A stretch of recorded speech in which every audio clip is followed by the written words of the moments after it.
Congress today holding its first hearing into the Obama administration's deal to exchange 5 radical Islamist terrorists for Sergeant Bo Bergdahl.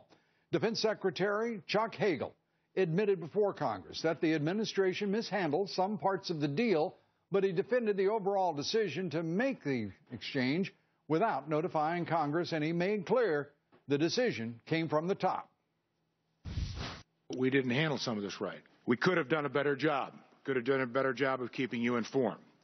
The President's decision to move forward with the transfer of these detainees was a tough call. I supported it. I stand by it.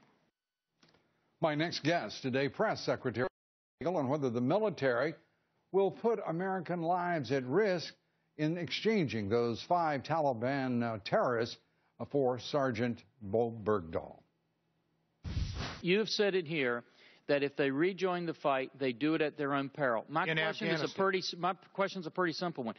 Would we put American lives at risk to go after them? We have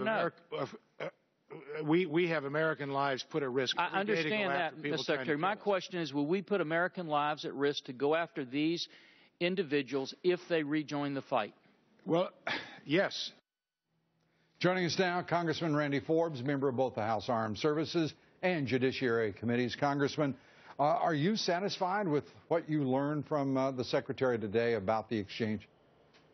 Well, Lou, we're satisfied that that was their decision. We think it was a bad decision to make. I mean, Lou, you got to realize what we released here. We have released the equivalent of the Deputy Secretary of Defense, Deputy Secretary of Interior, the Deputy Secretary of Intelligence, a governor, and a commander. And all of the assessments that we have seen at this particular point in time suggest they're going to be back on the battlefield. And then you have the Secretary saying that if they go back on the battlefield, we're going to put American lives at risk to go get them. Why in the world didn't they even make the calculation of how much risk we were going to put Americans in to do that before they made this release? I think it was a bad deal. And as the Secretary responded to you, they did not make that calculation, and American lives have been put at risk.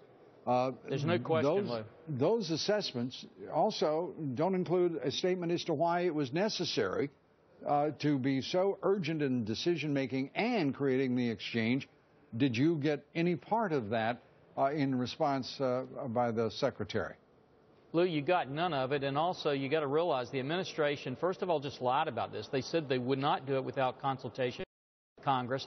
They did not live up to that promise. The second thing is they just broke the law, and this administration has gotten to the point where they feel like if they don't like a law, they're just going to break the law. And then the Secretary couldn't respond to any of those. What was even amazing, Lou, is when they started talking about how they couldn't prosecute these guys.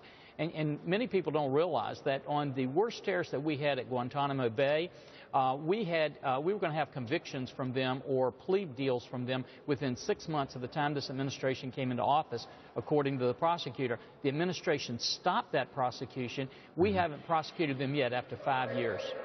I want to turn quickly to Eric Cantor, the House Majority Leader's defeat, and get your reaction and what you assume will be the likely impact, both within your state. 2 of the most senior Republicans remaining in the contest there, you and Bob Goodlatte. I mean, your thoughts here?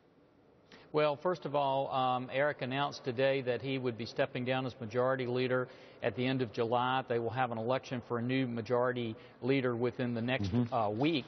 That's going to be the initial impact that comes from this. As far as Virginia is concerned, we're resilient. We'll come together as a Republican Party and make sure that we're continuing to try to fight the principles that we've seen in this administration that we think is carrying the country in the wrong direction. I want to very quickly just press this one point, and that is, sure.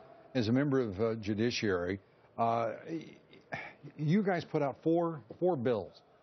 I support those 4 bills as incremental and immediate immigration reform. They are true leadership. Will the leadership change its position and actually get behind those bills and create a program based on them now? Well, Lou, I hope they do. If the leadership doesn't do that, I know members of the Judiciary Committee are not going to support anything else. We're not going to support this amnesty bill we see coming from the We think it's the wrong direction, and the big thing that we see is you have no trust in this administration to enforce the laws once they're passed.